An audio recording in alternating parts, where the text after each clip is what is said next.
મોટા સમાચાર કોંગ્રેસના પૂર્વ ધારાસભ્ય ભગવાન બારડની પિટિશનને હાઈકોર્ટે ફગાવી દીધી છે। કોંગ્રેસના પૂર્વ ધારાસભ્ય ભગવાન બારડની પિટિશનને હાઈકોર્ટે ફગાવી દીધી છે। ધારાસભ્ય પદથી તેમને સસ્પેન્ડ કરવામાં આવ્યા હતા ભગવાન બારડને, અને તેમની પિટિશન હાઈકોર્ટે ફગાવી દીધી છે। કોંગ્રેસના પૂર્વ ધારાસભ્ય છે ભગવાન બારડ। સંવાદદાતા તેજસ મહેતા જોડાઈ ગયા છે। તેજસ, જણાવો શું છે વધુ વિગતો? જીજ્ઞા, જે રીતે ગુજરાત હાઈકોર્ટે અત્યારે ભગવાન બારડની જે અરજી છે તે ફગાવી છે। કોર્ટે નોંધ્યું છે કે હાલ ભગવાન બારડ સામે જે તેમને દોષિત જાહેર કરતો હુકમ છે તે યથાવત છે, તેની પર કોઈ પણ પ્રકારનો સ્ટે નથી। તેવા સંજોગોની અંદર તેમનું જે ડિસ્ક્વોલિફિકેશન છે તે પણ ચાલુ રહ્યું છે, અને સાથે જ જે તાલાલા બેઠક જે ખાલી પડી છે તે વાત પણ, તે હકીકત પણ એટલી જ સાચી છે। તેવામાં ચૂંટણી પંચે આ બેઠક પર પેટા ચૂંટણી યોજવાનો જે નિર્ણય લીધો છે તેમાં કોર્ટના હસ્તક્ષેપની જરૂર નથી।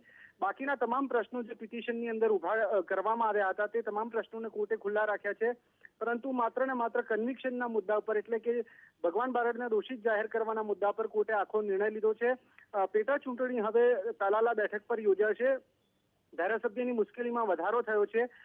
ડિસ્ક્વોલિફિકેશન ચાલુ હોય તેવા સંજોગોની અંદર જે ડિસ્ક્વોલિફાઈડ મેમ્બર છે તે પેટા ચૂંટણી ન લડી શકે તે પ્રકારની પણ સ્થિતિ છે, અને સાથે જ આ કન્વિક્શન ઉપર જો સ્ટે ન મળે જે સેશન્સ કોર્ટ છે તેમાંથી, તો તે પેટા ચૂંટણી પણ નહીં લડી શકે, અને 6 વર્ષ સુધી જે ડિસ્ક્વોલિફિકેશન છે તે પણ ચાલુ રહેશે। તેવા સંજોગોની અંદર ભગવાન બારડની મુશ્કેલીમાં વધારો થયો છે। હાઈકોર્ટ તરફથી ભગવાન બારડને હાલ કોઈ રાહત નથી મળી। ખૂબ મોટા સમાચાર તેજસ, શું દલીલો આપવામાં આવી હતી કોર્ટમાં?